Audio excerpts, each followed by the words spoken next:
an excerpt from Richard Flores' book entitled For Those Yet Unborn. Uh, in 1980s, I was living in Queens Village with my family. My band Broken Glass broke up in 1984.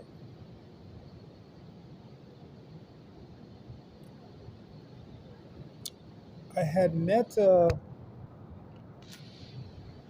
person by the name of Gregory Provincial who lived on the block with us, 89th Avenue in Springfield, and he lived up the street from my family. I used to see Greg get off the bus with a bass, carrying a bass, but we never spoke. Uh, he was older than me, and we had no reason to speak, and we never really spoke. And then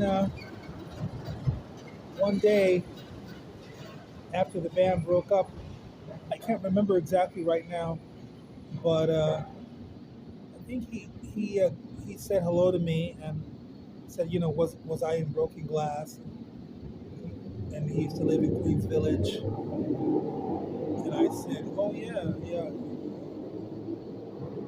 And then we would talk about music. He was a fan of U2 and other bands that we liked. He principally was a very, very big U2 fan, bigger than me. And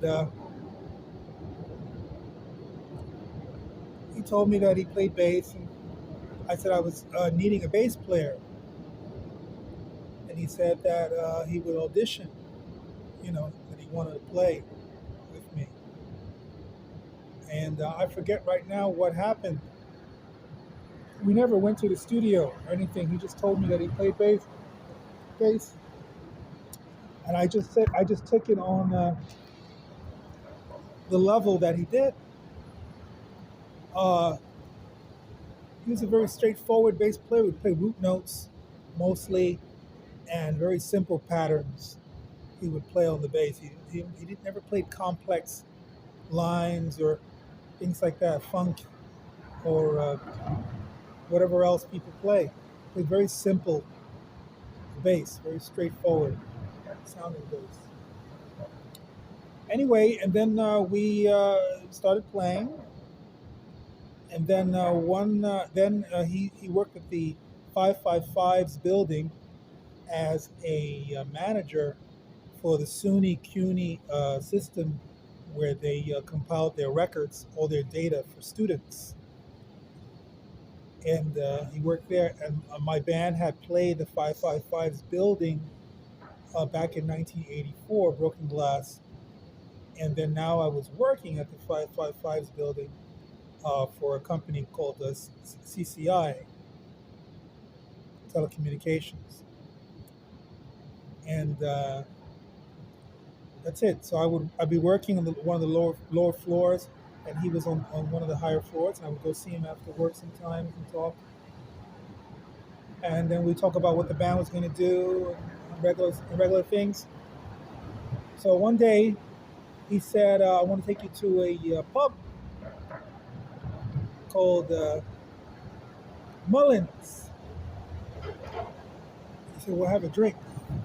I said, a drink? I never used to drink. And he told me to have a Guinness. And I said, okay. And they poured us the Guinness, and it tasted very tart and like a Guinness. Guinness is a draught beer, a stout beer, and it has a caramely taste and so forth. So it was drinkable. So I drank it, and I thought it was okay. Whatever beer is supposed to be. I had tasted beer before, Budweiser or whatever other people had drank before, just little sips. People would give me a little sip, and I decided I didn't really like beer. Now I was a grown man. I was 20 years old, and I guess if I wanted to have a beer, I could have one. But I didn't like beer. I didn't like alcohol in general. The bitter taste of alcohol it didn't agree with me. I didn't know why. Why would people drink? I said they drink they want to get drunk, and when I finally felt the effects of alcohol, I said, why do people drink? I said, you get drunk. So so I had a Guinness, and that was it. And then we went a few other times. One time he took me to Flash Dancers, which was a topless bar gentlemen's club to watch girls dance, uh, take off their clothes, give people lap dances. This was all new to me, by the way. I didn't know what any of this was. I didn't know that Greg was indoctrinating me into a lifestyle that I was not privy of, which some people can decipher as a lifestyle of sin, of perversity, of debauchery, of licentiousness. I was very, very innocent. I literally, it didn't have anything to do with watching a film or seeing a picture of anything like that. Nothing. I was completely green. So when I actually saw it in real life, I was completely innocent. I was like, there's a woman in here asking us if she wants a drink, and we're inside of a bar. If I could even go that far, okay? I was that green, and I was 20 years old, and so it was like that, and that's when I had my first taste of Guinness Stout. This.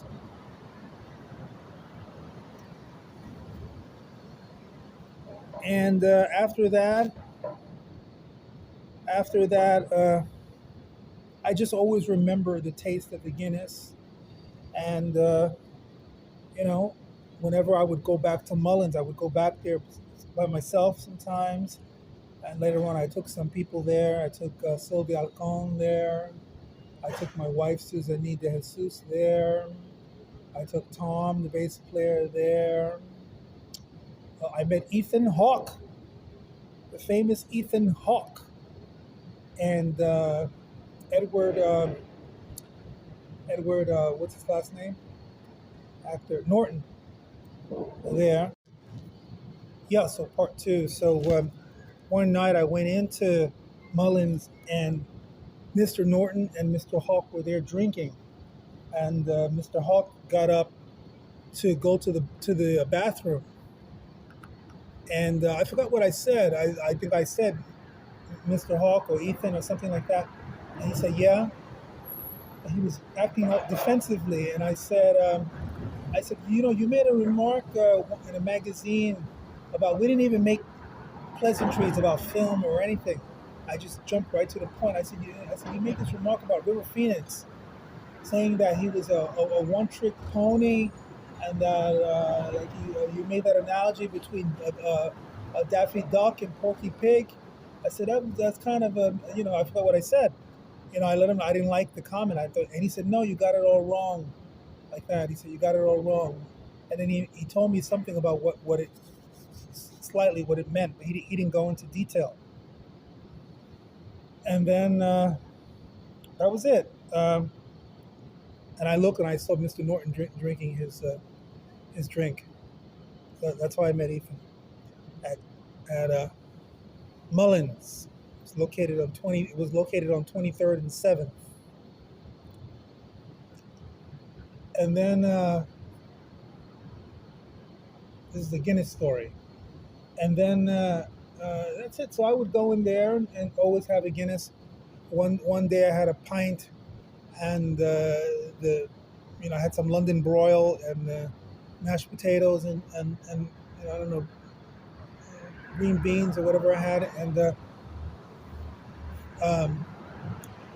pint had lipstick and a hair on it, and when waiter came to, I told him, I said, it's that. He said something and then he brought me another one. I think I drank it. I'm not sure. I think I drank some of it. And then I took Tom. He was a bass player, and he introduced me to Built to Spill, who are now two members of the Fighting Foo Fighters. I like Built to Spill. I like their sound. You know, it's kind of melodic and hard and stuff. They sounded good. And I took him there, and we were gonna go out one night for drinking. He also was a bass player, and that's when we were gonna play. You know, the newer '90s, mid '90s now, almost late '90s, harder sort of stuff and music. And so we were walking around, and he said that he wanted to, pay and stuff. And he kept saying that he didn't have any money on his card. He couldn't check. I said that's okay. I'll pay. I'll pay. I told him I'll pay. So that's it. So we finally wound up going to the bar, and I paid. He had like two Guinnesses, 2 or 3 Guinnesses, and I had 2 or 3, whatever, and we drank. And that's it. After that, he always brought a 6-pack to Leslie Napoli's apartment in Brooklyn, where he'd come to rehearse. When we were rehearsing, he would always bring a 6-pack of beer, not Guinness, some other beer. And that's it. So that's how pretty much how I drank Guinness all my life. So Leslie Napoli's, who was my girlfriend when Tom was my friend and bass player. When I moved to Xenia, I'd move there, and then she would come there she came to move in with me. And one night I was still fixing up the apartment, and I didn't have much money, and I was thirsty, and I decided that I would want to drink, not this, but there's a bigger pint of Guinness. It was a fat bottle. I forgot if it's a pint or not. I think it's a pint, but it's a fat bottle. They don't sell it anymore. I don't see it here. And so I was sitting at the table, and Leslie said, I'll go to the store. I'll buy it for you. I said, okay. So I gave her the money. And that's it. She left. And she came back with just that one bottle of Guinness. And she set it on the table. And I drank it. I love this woman beyond compare. She made me love her beyond compare, and then I loved her beyond compare. And she would go to the store and buy me a pint of Guinness. The store was far. You had to walk a long way. It was I don't know, maybe like half a mile to the store, or a little bit less. And of course, you too are big drinkers of Guinness, and I think they own some of the Guinness brewery these days. And I don't think any other famous Guinness stories I have. I don't think I have any other famous Guinness stories, except for the fact that I'm still drinking what's called Guinness Drought now, which is contaminated with Negro sperm and Negro urine.